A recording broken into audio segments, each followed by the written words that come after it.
empezar la parte académica del Congreso con la conferencia inaugural a cargo de Rosa Navarro Durán.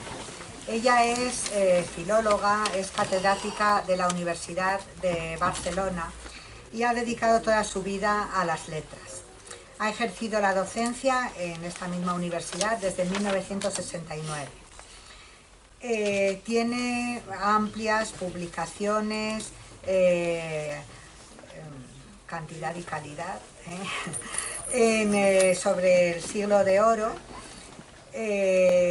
y ya digo, de calidad, pero además ella está comprometida y es arriesgada.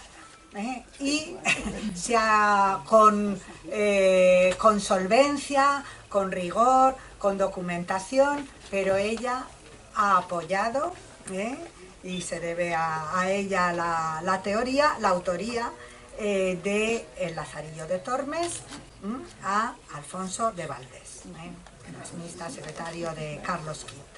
En esta línea también ha adjudicado la autoría de la segunda parte del Lazarillo de Tormes a Diego Hurtado de Mendoza. Y ha editado 5 volúmenes de novela picaresca y muchos más. Quiero resaltar 2 cuestiones más. Una que está muy implicada también en cuestiones culturales y, por ejemplo, ha participado en premios muy importantes como el Premio Príncipe de Asturias de las Letras, el Premio Princesa de Asturias de las Letras, el Premio Miguel de Cervantes, etc. Y otra cosa muy importante es que, sin dejar la investigación, pero se ha implicado también en cuestiones de didáctica y su vocación de docente la ha llevado a hacer numerosas adaptaciones de clásicos para el público infantil, para estudiantes, con esa finalidad de acercar a los clásicos a los niños y jóvenes. Entonces, bueno, para mí es un placer, creo que es un auténtico honor que este congreso lo abra Rosa Durán, que es una auténtica autoridad en el cervantismo y en general en la literatura del Siglo de Oro. Rosa, estamos deseosos de escucharte. Muchísimas gracias. Quiero primero agradecer a Pilar Celma, la presidenta de su asociación, su invitación. Estoy muy contenta de estar aquí con ustedes porque les confesaré que mi auténtica vocación, como siempre digo, es la de maestra, pero maestra en minúscula. Yo soy una maestra de alma y cuando tengo delante un niño lo que quiero es enseñarle algo, y cuando tengo delante a cualquier persona lo que quiero es contarle algo, transmitir los conocimientos, y por lo tanto estar aquí con ustedes, unos profesionales de la enseñanza, es un auténtico privilegio para mí. El honor es mío y no como decía Pilar. Me ha gustado mucho saber que su asociación empezó en el 67, porque yo empecé a dar clase en el 69, o sea que más o menos, ¿no? Más o menos. Llevo ya muchos años dando clases, siempre en la Universidad de Barcelona. Es curioso porque el estar siempre en un sitio te permite ver el paso de la historia a través de las generaciones de los alumnos. A veces me encuentro un alumno y me dice, oh, yo fui alumno suyo cuando el golpe de Estado. ¡Ah, caramba! Sí, usted nos entró en clase. Entonces recuerda perfectamente el golpe de Estado a través de lo que yo dije en clase, ¿no? Y recuerdo muy bien pues toda una sucesión de hechos históricos que he ido viviendo en mi universidad. Es curioso porque también he ido viviendo pues la degradación de la enseñanza, contra lo que luchan ustedes y lucho yo un poco inútilmente. Pero ahora me preguntaban, ¿es bueno ser Quijote? Es absolutamente indispensable ser Quijote, luchar contra los gigantes que son molinos, y es lo que hacen ustedes, es lo que hacemos nosotras. Realmente, yo siempre digo que mi vida universitaria se cortó por un filo hilillo, que es una frase de la novela de Carmen Laforel, Nada, y significaba un antes y un después. Hace pues unos 4 años se me acercó una alumna el primer día de clase. Doy clase de comentario de texto en el último curso de la licenciatura del grado, en cuarto de Filología Hispánica, y me dijo, ¿este es el grupo 1? Y yo le dije, pues soy muy despistada, no lo sé. Dice, seguro que es el grupo 1 porque usted es famosa. Una deducción curiosa, no es el grupo 1 porque es famosa. Pero yo, que si algo tengo es que soy bastante realista, le dije, yo famosa. Dice, bueno, conocida. Y yo seguí preguntando, ¿yo conocida? Y ya completamente desconcertada me dijo, pero usted Rosalía de Castro, ¿no? Entonces me di cuenta que la enseñanza universitaria no era lo que yo creía, era otra cosa, ¿no? Y a partir de entonces, y no me reí, aguanté muy bien. La verdad es que si me hubiera dicho a alguna otra escritora, Rosalía, aguanté muy bien. Y le dije, no, y ella dice, me parece que me he hecho un lío. Digo, sí. Me fui a mi despacho, estuve un cuarto de hora riéndome, ¿no? Pero me dije a mí misma, vete con cuidado porque si puedes ser Rosalía de Castro, cualquier día vas a ser Teresa de Jesús o María de Zaya. ¿No? O sea que hay que estar preparado y atarse bien el cinturón por lo que pudiera pasar. Esta es mi vida universitaria. Tal vez por esto, pues desde el año 2005, como uno de ustedes me decía, me he dedicado a adaptar clásicos para niños, que yo creo que es una labor social mía útil. Porque lo que le decía también a ese joven que me preguntaba, a mí lo que me preocupan es ser útil para los demás, hacer algo que sirva, ¿qué es lo que hacen ustedes? Realmente las personas más útiles en la sociedad no son los políticos como ellos creen. Se ha marchado, ¿no? Vale. De repente me ha entrado el sofoco, ¿no? Sino los buenos profesionales que transmiten sus conocimientos a los demás, los maestros, profesores, es decir, ustedes. Son realmente las personas más importantes para la sociedad.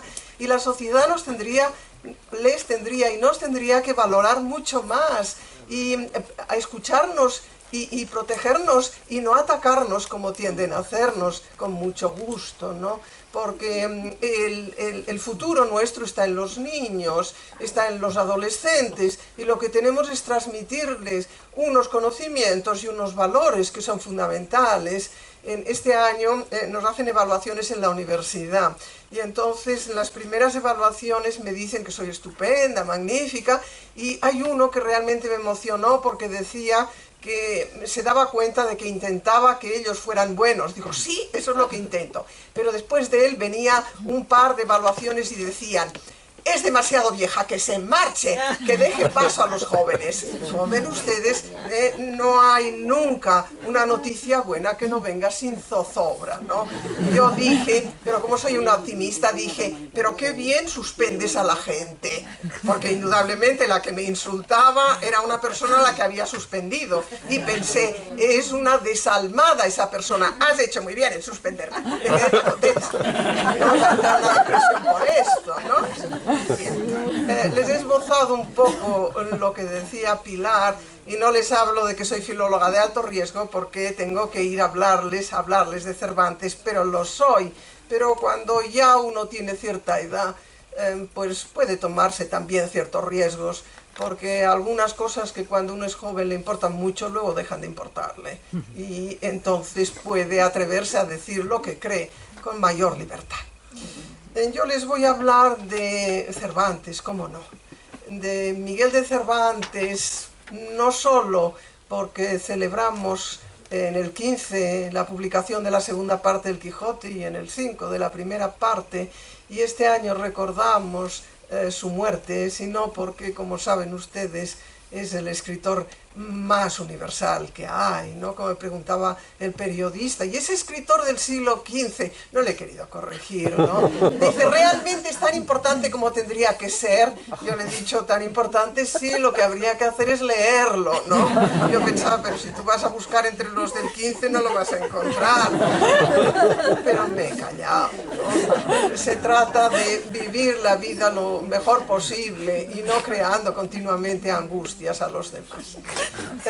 Si les hablo de Cervantes es porque es un escritor maravilloso, como saben ustedes, es un maestro de los narradores. Y entonces he querido enfocarlo pues desde un punto de vista pues actual, que pudiera interesarles, o que pudiera decir, ¿y qué va a decir de la novela policíaca de Cervantes? Bueno, pues voy a intentarlo, ¿no? A ver si les convenzo.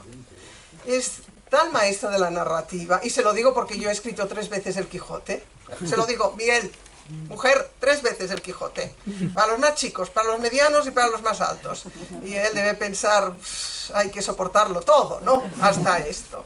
Pues se lo digo porque en las adaptaciones tengo que acercarme muchísimo al texto, saberlo no solo de memoria, sino tener una visión del conjunto para contar lo esencial y hacerlo con las medidas que me exige la editorial.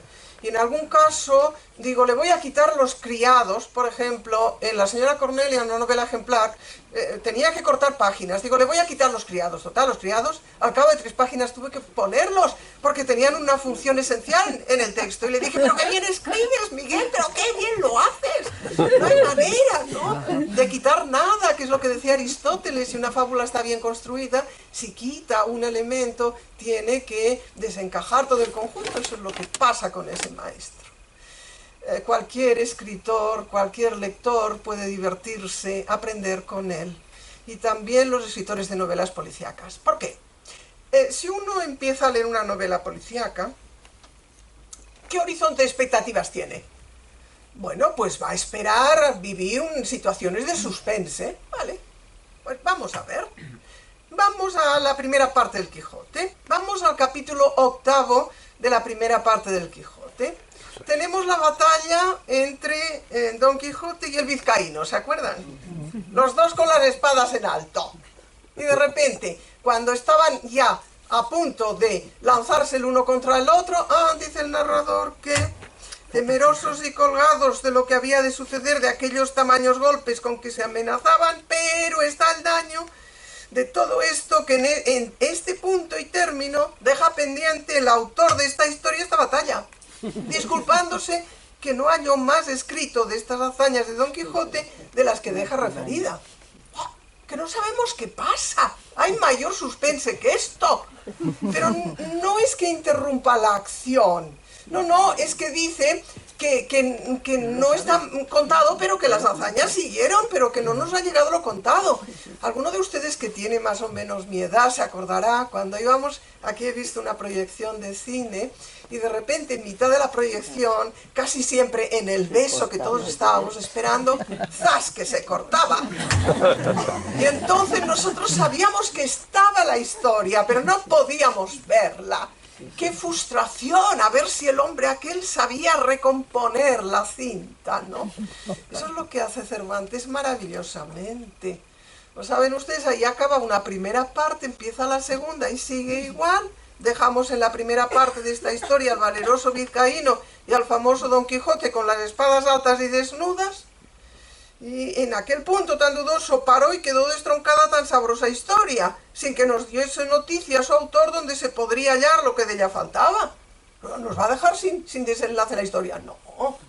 Si lo hubiera dejado así, lo hubiéramos recordado como un hecho negativo, pero no. Entonces viene esa segunda parte tan estupenda de ese autor o de ese narrador que lee todo lo que está escrito, incluso los papeles rotos que hay por el suelo, que está en el Alcaná de Toledo, que ve que un niño le va a vender unos papeles a un sedero para envolver las sedas, que tiene unos caracteres arábigos, que ve unos dibujos, que le pedirá a un morisco que lo traduzca, y que el morisco se ríe porque dice que ahí en el margen anota que la tal Dulcinea era la que mejor salaba puercos en la Mancha, cosa que genial, ¿no? Entonces se reía muchísimo, con razón, el moro de la que salaba puercos en la Mancha, y el narrador se entusiasma, le da higos, le da comida que le gusta, lo aloja en su casa para que le traduzca esta, y luego puede seguir.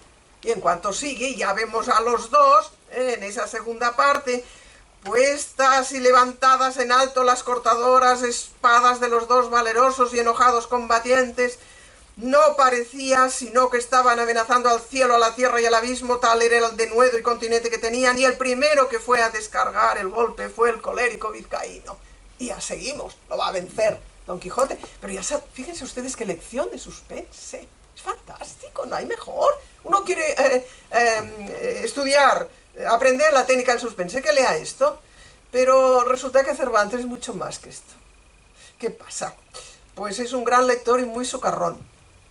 Y detrás de esto hay una pulla contra la araucana de Ercilla. Lo vieron ya muy bien dos comentaristas, Clemencini y Rodríguez Marín, y luego en las ediciones he visto que no se subraya suficientemente. Es fundamental. ¿Qué pasa? Pues miren ustedes, Ercilla, en la segunda parte de la araucana, desarrolla a lo largo de 11 octavas, 11 nada menos, la batalla entre Rengo y Tucapel. Y está ya, parecía que iba, uno de ellos está herido, parece que ya va a descargar el golpe de gracia, y entonces añade el narrador: quien el fin de este combate aguarda me perdone si dejo destroncada la historia en este punto, porque creo que así me esperará con más deseo. Y ahí se acaba la segunda parte. La segunda parte se publicó en 1578 y la tercera parte, con la continuación del combate, 11 años después, en el 89.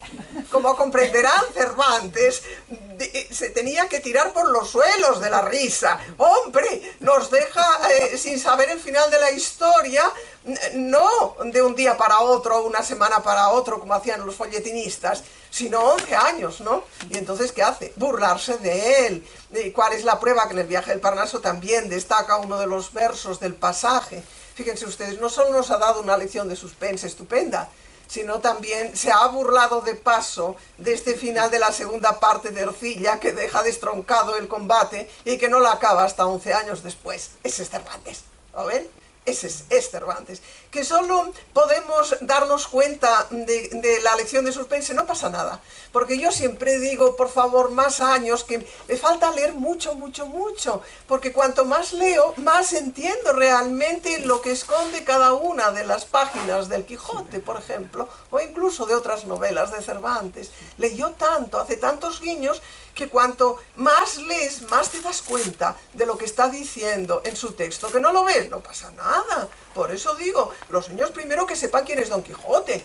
Mi razonamiento es siempre el mismo. Todos los niños de todo el mundo saben quién es Caperucita Roja. ¿Y qué méritos tiene Caperucita Roja? Hombre, me dicen que le llevó la comida a la abuelita. Digo, sí, ¿no? Y que se la comió el lobo según algunas teorías. ¿Y esto es un mérito? Hombre, me miran como diciendo, está loca. No, digo, de acuerdo, todos tenemos que saber quién es Caperucita Roja, pero no tiene más mérito Don Quijote. Y piensan, esta es de La Mancha. No, no soy de La Mancha, soy de la patria de Dalí. Sí, un poco huracanada por los vientos, eso sí, ¿no? Pero más mérito tiene Don Quijote y por lo tanto los niños tendrían que saber quién es Don Quijote, y a base de unas pinceladas luego ya irán aprendiendo a entrar en su historia y a leerla con mayor profundidad. Pero voy a otro truco. Ustedes saben también cuántas veces estamos leyendo una novela policíaca y de repente está a punto de pasar algo. ¡Oh, ¡qué angustia! Si no se resuelve en el último momento, aquello es una catástrofe, ¿eh? Y nosotros confiamos en que se resuelva, pero tenemos nuestros miedos. El último momento. Vamos a La Española Inglesa. La Española Inglesa, una de las novelas ejemplares, la historia de amor que queda truncada por un envenenamiento del rival que convierte en fea a la hermosísima Isabela, pero Ricaredo le jura su amor eterno, y para que no lo casen con una prometida que tienen ya a punto escocesa sus padres, que son católicos en la anglicana Inglaterra, decide irse a Roma, pero le hace una promesa a Isabel. Espérame 2 años, yo volveré, iré a Sevilla o a Cádiz, donde estéis, porque ella regresa con sus padres a España, te buscaré y yo te doy palabra de ser tu esposo.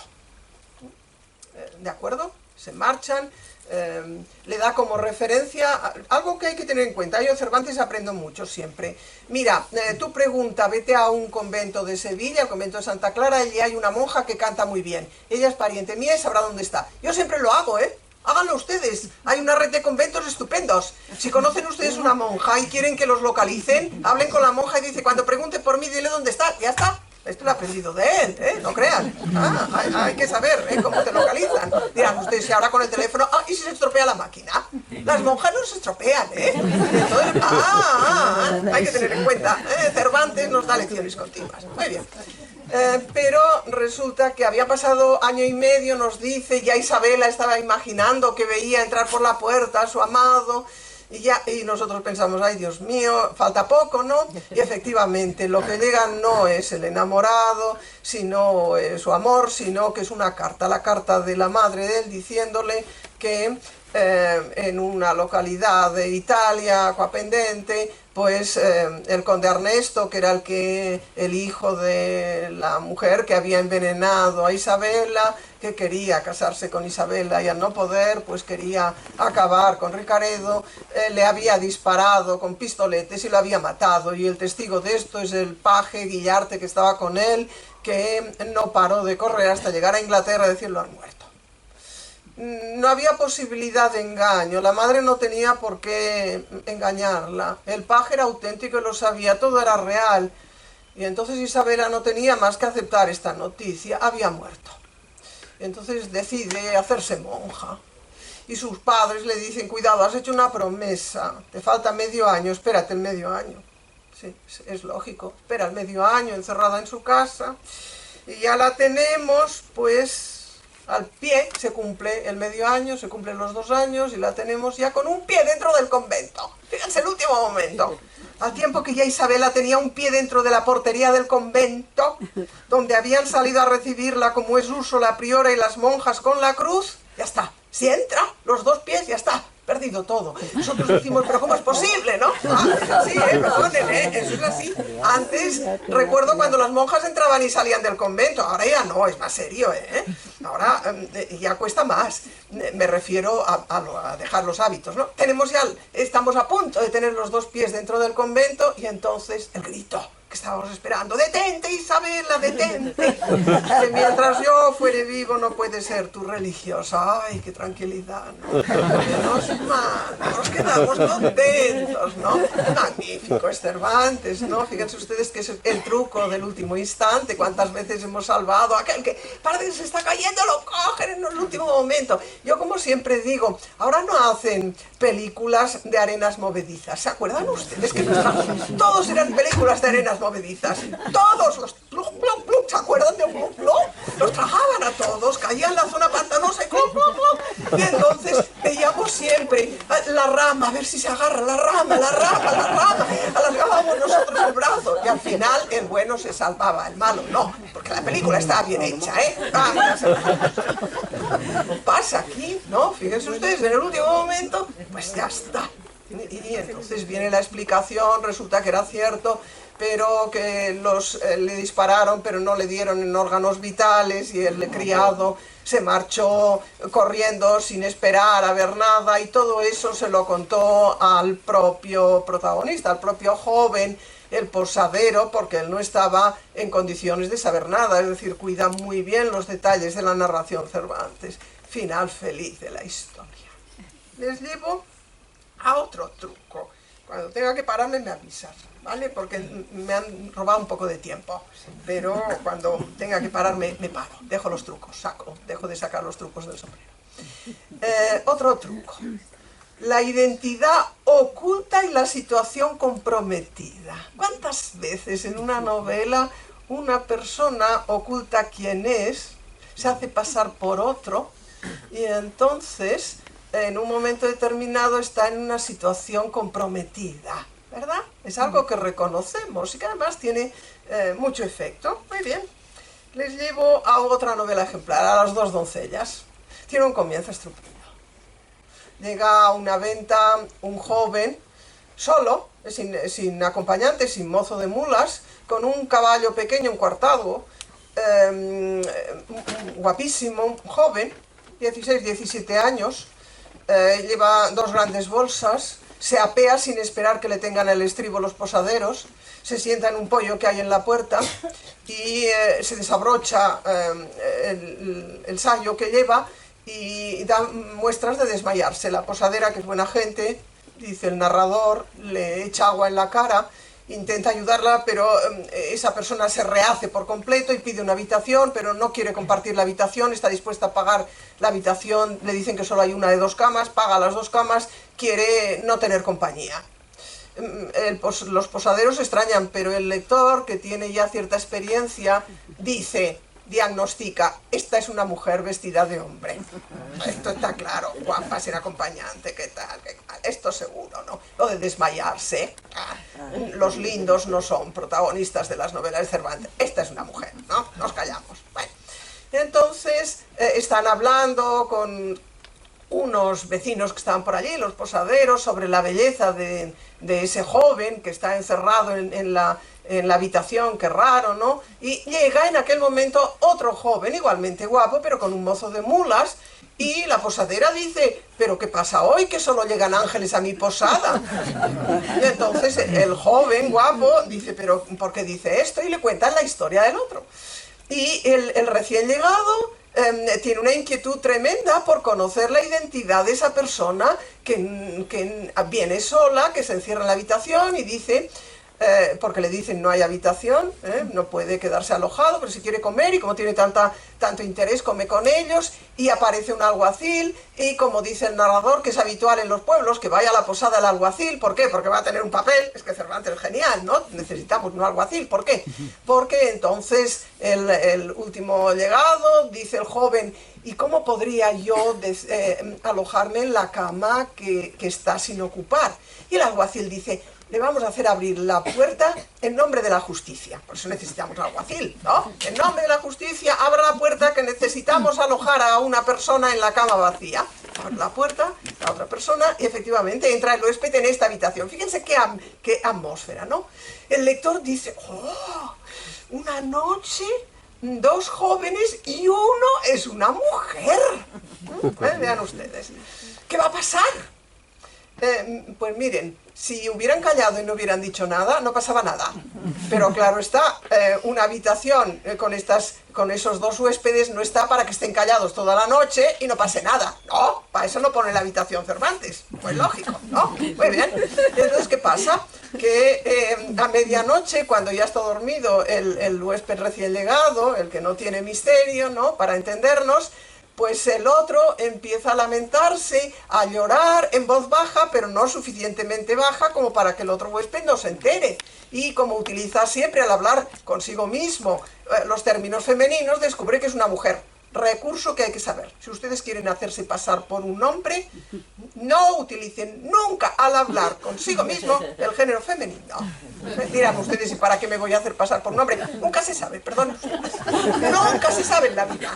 No, miren ustedes, últimamente estoy yo muy fastidiada porque con esa división de profesores, profesoras, que reivindican tanto las feministas y que es un bien universal, pues resulta que, ustedes no lo saben, pero a las mujeres nos dejan en el gueto de las profesoras y entonces no podemos competir con los profesores. Entonces a mí me dicen, sí, eres buena profesora. Y yo pienso, sí, pero no me cotejan con los profesores. Entonces se me ocurrió este año contarle a mis alumnos esta decepción mía y decir que a mí me gusta ser profesor, así por las buenas, ¿no? Y como en algunas lenguas, como saben ustedes, ¿no? Pero se me olvidó, porque como esto digo bastantes tonterías, ¿no?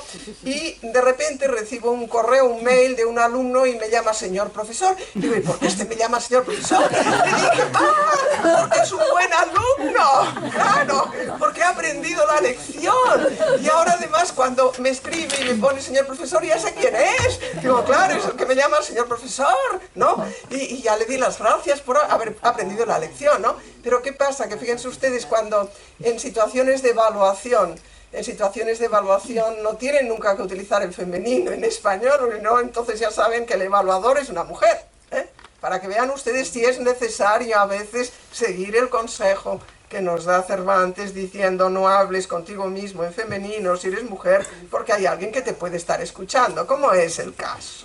Muy bien, ¿qué pasa? Le resumo la situación muy rápidamente. El otro huésped, primero ella, quiere levantarse y marcharse, pero el posadero le dice, señora, que estamos a mitad de la... señor, que estamos a mitad de la noche. No, señora, sino señor, espere. Y el otro huésped, muy caritativo, le dice, me ha parecido oír que está en una situación desgraciada, sin moverse de la cama. Le dice, si quiere contarme qué le pasa, pues yo podría ayudarle. Y como todo, contar las desgracias anima mucho, pues le cuenta la historia. a ese desconocido huésped que tiene al lado en la penumbra de la noche. Fíjense usted la situación, ¿no? Y cuando acaba su relato, el huésped empieza a lamentarse a su vez. Caramba. Y le dice, ¿le pasa algo? Si yo puedo, en este caso, ahora ayudarle. Y le dice, es que la causa de mis desdichas es usted, o es vuesa merced. Y entonces, claro, la muchacha, porque ya ha confesado que es una muchacha que ha sido deshonrada, ha dado palabra de matrimonio a un hijo de un vecino suyo más rico que su familia, que se llama Marco Antonio, y después de desposarse con él, pues si te he visto no me acuerdo, ¿no? Caso continuo en las novelas ejemplares, en las comedias, en todo lo que quieran ustedes, ¿no?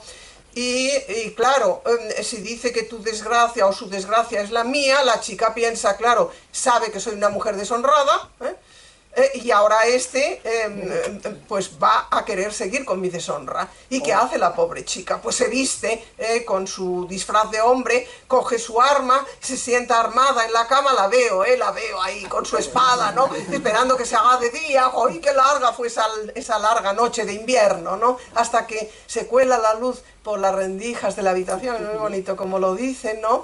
Y está esperando a ver la cara de la persona que primero le consolaba y luego era el peligro, y esa persona se levanta, abre las contraventanas y a la luz descubre esa joven que el que ha compartido habitación con él es su hermano. Su hermano, es decir, el vengador de su honra, y le ha contado su deshonra a su hermano. Entonces, ¿qué hace ella? Pues nada, porque es una mujer muy lista, como veremos. Se pone de rodillas ante él, le da la espada y dice, mátame.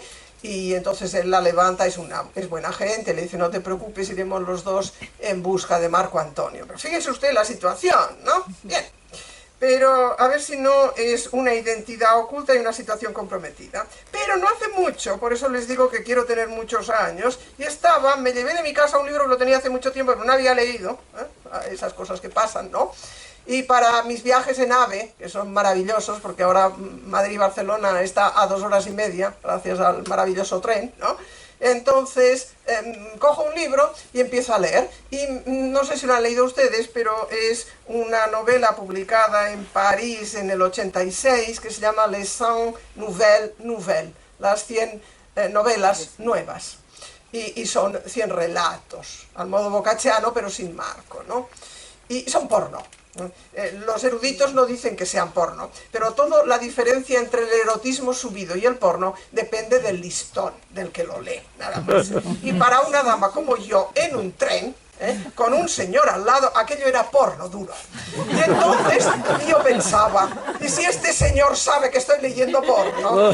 Pero me decía a mí misma, Rosa, pero si este señor no sabe francés del 15, si a ti te cuesta mucho leer francés del 15, ¿cómo se va a enterar él de lo que estás leyendo, no? Pero tenía mi inquietud, estaba yo leyendo novela tras novela, ¿no? Con esa inquietud, hasta que de repente, ¡cas! Digo, pero ¿se ha leído este libro Cervantes? Y entonces se me olvidó el señor, lo porno y todo, claro. Y entonces me di cuenta de que hay 2 escenas de entremeses y una de novelas ejemplares tomadas de este libro. No he seguido la investigación para saber si lo leyó en alguna antología italiana, porque algunas de las historias pasaron a antologías italianas, pero son 3 muy distintas, en lugares distintos de la antología, o si leyó esa compilación de novelas que leían entonces todo el mundo para sacar asuntos de ellas, ¿no? ¿Qué pasa? Pues que ahí está la escena de la situación comprometida. Pero la historia es completamente distinta, es que Cervantes es genial. Nos encontramos con que en la novela 26 nos cuenta la historia amorosa de una Catherine y de un Gerard en el ducado de Brabante.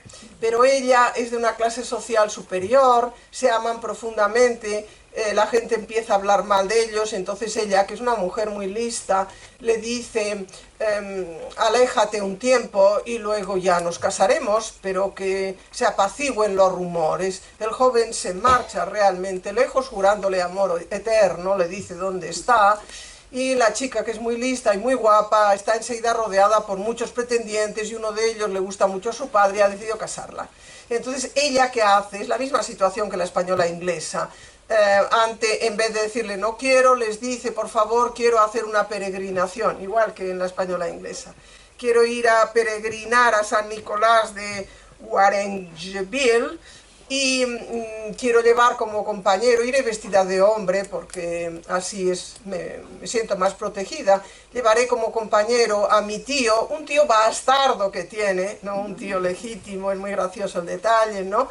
Que la acompaña con mucho gusto y hacen la peregrinación que está muy cerca de donde vive su enamorado Gerard, y entonces le dice pues vamos a acercarnos al castillo en donde está sirviendo Gerard, y se aloja en una posada, con la buena suerte de que Gerard también se aloja en esa misma posada, traban conversación, y como los dos son de Brabante, el posadero decide, como no hay más que una habitación, alojarlos en una misma habitación con 2 camas. Fíjense que la situación es la misma, muy distinta, pero tenemos en plena noche la misma situación, solo que uno de los personajes, la joven vestida de hombre, sabe muy bien quién es el otro. Entonces en mitad de la noche empieza a llorar y el otro joven le pregunta ¿y qué le pasa? No ha descubierto que es mujer, dice es que he estado enamorado y lloro por mis amores, le dice va, le voy a dar una receta estupenda, yo también estaba enamorado muchísimo de una mujer, me alejé de ella, ya tengo otro amor y vivo feliz. Esto se lo cuenta a ella, es imaginarse, ¿no?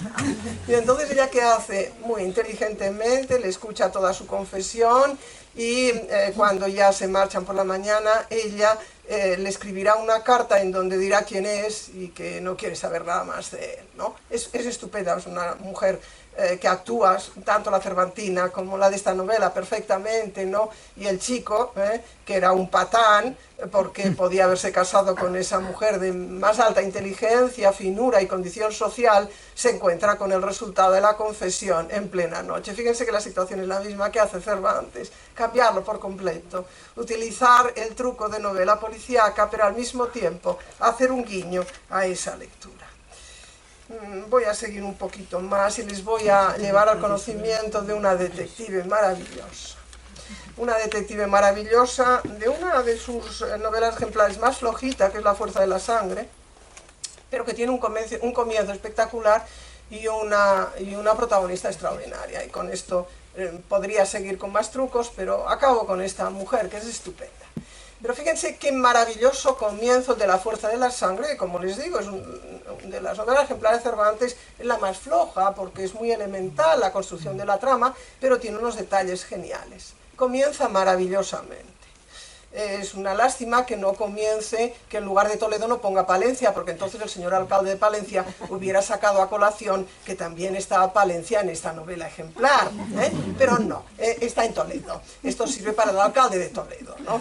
Yo siempre recordaré que en el 2005 estaba en Guadalajara celebrando el centenario del Quijote y el alcalde hablaba de cómo el cura, amigo de Don Quijote, había sido alumno de la Universidad de Sigüenza. ¡Qué gran honor para todos! Entonces yo, que no me callo, que tengo esa... ¿Por qué no me callaré a veces? Me digo a mí misma, ¿no? Y entonces, delante de sus conciudadanos, le digo, señor alcalde, ¿y usted sabe por qué el cura del Quijote estudió en Sigüenza? Me miró y me dijo, no. Digo, porque era una universidad muy mala entonces. ¡Ay, cómo se...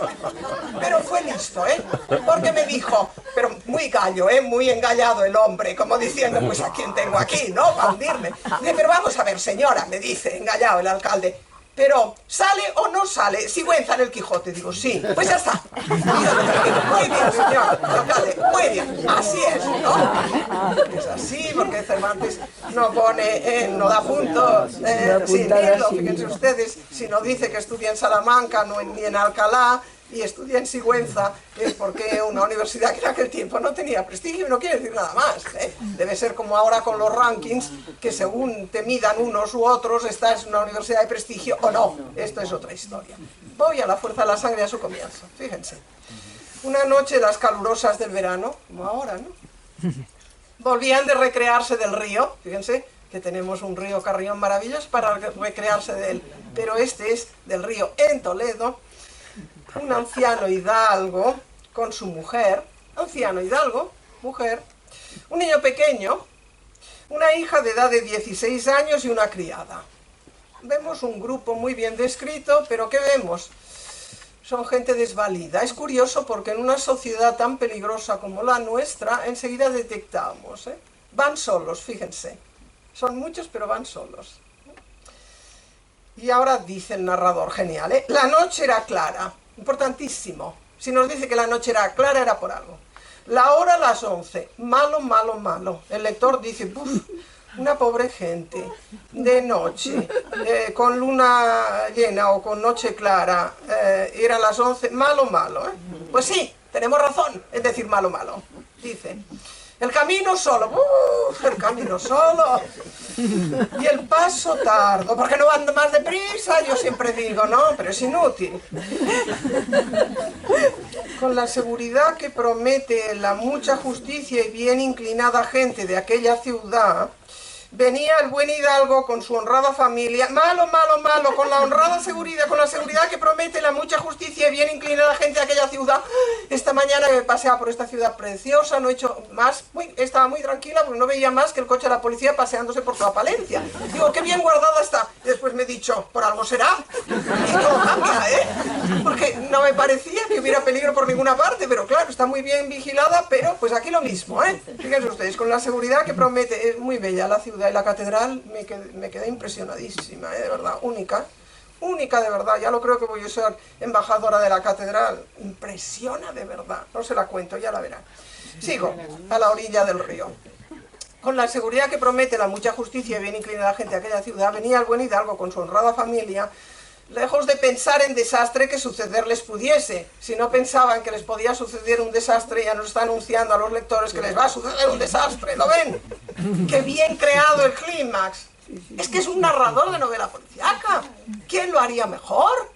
Es fantástico. Pero, como las más de las desdichas que vienen no se piensan, contra todo su pensamiento le sucedió una que les turbó la holgura y les dio que llorar muchos años. Están anunciando ya, ¿no? ¿Qué pasa? ¿Qué va a pasar? Hemos pasado la intriga de... va a pasar, ¿no? Hasta 22 tendría un caballero de aquella ciudad a quien la riqueza, la sangre ilustre, la inclinación torcida, la libertad demasiada y las compañías libres le hacían hacer cosas y tener atrevimientos que desdecían de su calidad y le daban renombre de atrevido. Ya sabemos quién es. Sinvergüenza, un don Juan. Un sinvergüenza, un noble ricachón que se cree con derecho a todo.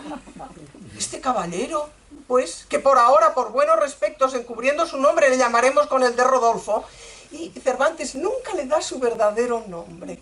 Hasta el final le llama con ese nombre que se lo inventa, y hace muy bien, porque no merece el nombre que lleva. Luego al final, pues lo tenemos que salvar de alguna manera, y la casamos, lo casa con ella, que es una maravilla. Yo siempre pienso, ella lo debió arreglar, porque si no, era irremediable. Pues bien, venía con 4 amigos suyos, todos mozos, todos alegres y todos insolentes, y bajaba por la misma cuesta que el hidalgo subía. Se encuentran los 2 escuadrones, el de los lobos y el de las ovejas.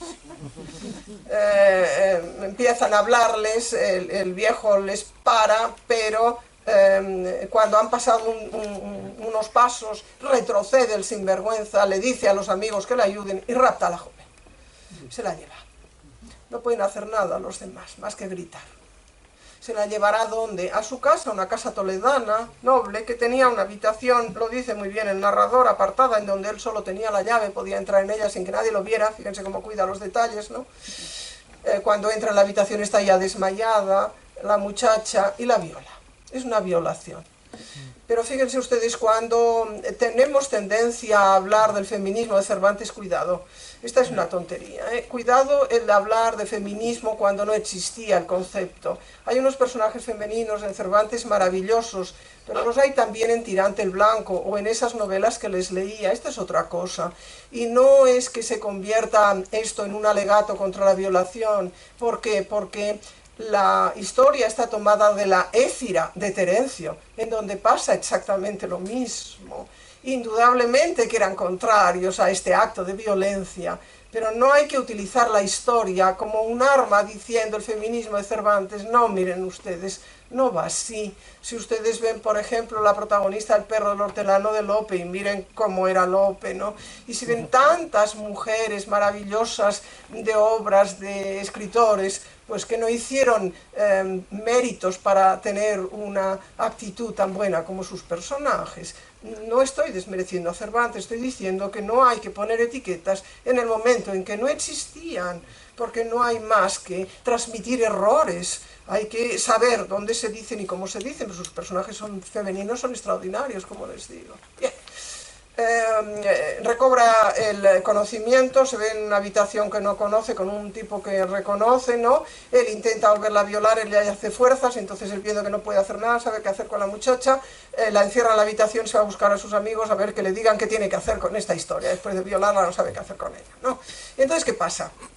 Fíjense ustedes, ¿qué es a lo que les llevo? La muchacha, ¿qué esperaríamos nosotros que hiciera? Empezar a llorar y a rasgarse las vestiduras y arrancarse el cabello. No, es una detective, es magnífica. ¿Qué hace? Mira, intenta buscar la puerta o la ventana para huir. Fíjense, la puerta está cerrada. Abre la ventana, consigue encontrar la ventana, abre la ventana, tiene rejas, no puede salir. Las rejas dan sobre un huerto, con unas paredes altas. Pero por la ventana entra la luz de la luna, nosotros ya sabemos que es noche clara, fíjense qué bien construida, ¿no? Y con la luz de la luna empieza a mirar la habitación, mira los muebles, ¿dónde están los muebles? Uno tras otro, no alcanza a ver las figuras de las pinturas, no tiene suficiente luz, fíjense qué maestro, ¿no? Cervantes, ¿no? Entonces no puede distinguirlas, sí que distingue los cortinajes, los damascos, ¿no? Que hay en la habitación. Y entonces en un pequeño escritorio tiene una imagen de un Cristo de plata que ella coge, dice no por ánimo de robar, sino no se sabía exactamente por qué en aquel momento. Un detective auténtico, ¿por qué? Que está cogiendo una prueba y la va a utilizar, fíjense qué maravilla, ¿no? Ese es un detective, reconociendo los detalles de la habitación. ¿Qué pasará? Bueno, vendrá el sinvergüenza, le vendará los ojos, la dejará en medio de Toledo, irá a casa de sus padres, de esa violación nacerá un niño, como también pasa en la comedia de Terencio que les digo, ¿no? Y entonces han pasado, el niño ya tiene 7 años, es maravilloso, lo hace pasar por sobrino suyo, pero un día por la calle había una carrera de caballos, atraviesa cuando no tiene que atravesar, entonces un caballo lo atropella, se queda como muerto. Un señor rico de la ciudad, impulsado por la belleza de ese niño que no sabe por qué le recuerda a algún familiar suyo, lo coge, se lo lleva a su casa y manda inmediatamente que venga un cirujano, ya saben, un practicante, un médico también, a ver qué le pasa, ¿no? Dan aviso a sus abuelos y a su madre, que actúan como padres y tía, ¿no? Del niño, que vayan corriendo, y entonces cuando llegan a ese lugar, pues el niño había cruzado la calle solo, ¿no?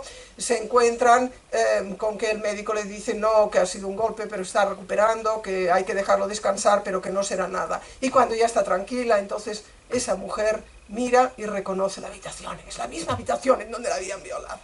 Fíjense qué perfecta construcción. Y entonces, ¿qué dice Cervantes? Hombre, los damascos, los cortinajes no eran iguales. Claro, había pasado 8 años, los habían cambiado. Para que vean ustedes qué detalle, ¿no? Pero en cambio los escritores sí, los escritorios sí, la cama, todo, ¿no? Y al salir de la habitación cuenta, eran 3 escalones. No lo había dicho antes que los había contado, dice, pero recuerda que los había contado al salir 3 escalones. Es la habitación. Y entonces ya sabe que ha encontrado al padre del niño y al causante de su violación.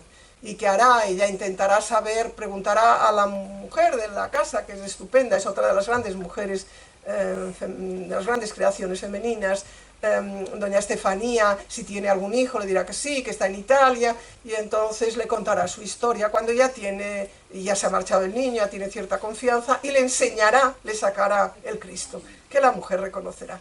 Fíjense ustedes, por tanto, cómo es una auténtica detective, que para demostrar que ha estado en este lugar y que no miente, lleva la prueba. Y entonces vendrá ya la actuación de esa mujer tracista, que es estupenda, para que el hijo se enamore de esta muchacha y se case con ella por amor y todo acabe felizmente, ¿no? Pero este ya es otra finalidad. En cambio, esa detective maravillosa que sabe defenderse en un momento determinado de este atropello, es otro de esas creaciones femeninas extraordinarias de Cervantes, y es otro de un truco de novela policíaca. Les podría contar más, pero ya he acabado mi tiempo y les agradezco mucho su atención para que vean ustedes que Cervantes nos da lecciones para todo el mundo, para cualquier lector que quiera entretenerse, divertirse, para cualquier escritor que quiera componer cualquier tipo de relato. Las novelas policíacas también. Gracias.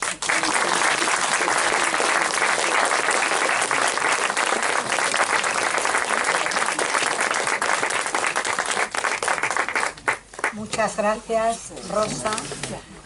Cervantes era maestro, efectivamente, pero yo creo que con tu lección de hoy también has demostrado que eres maestra con minúscula y con mayúscula. Muchas gracias. Y a continuación vamos a pasar ya al siguiente acto, que es un recital de nuestra querida socia Josefa Galvete, que va a estar acompañada a la guitarra por Álvaro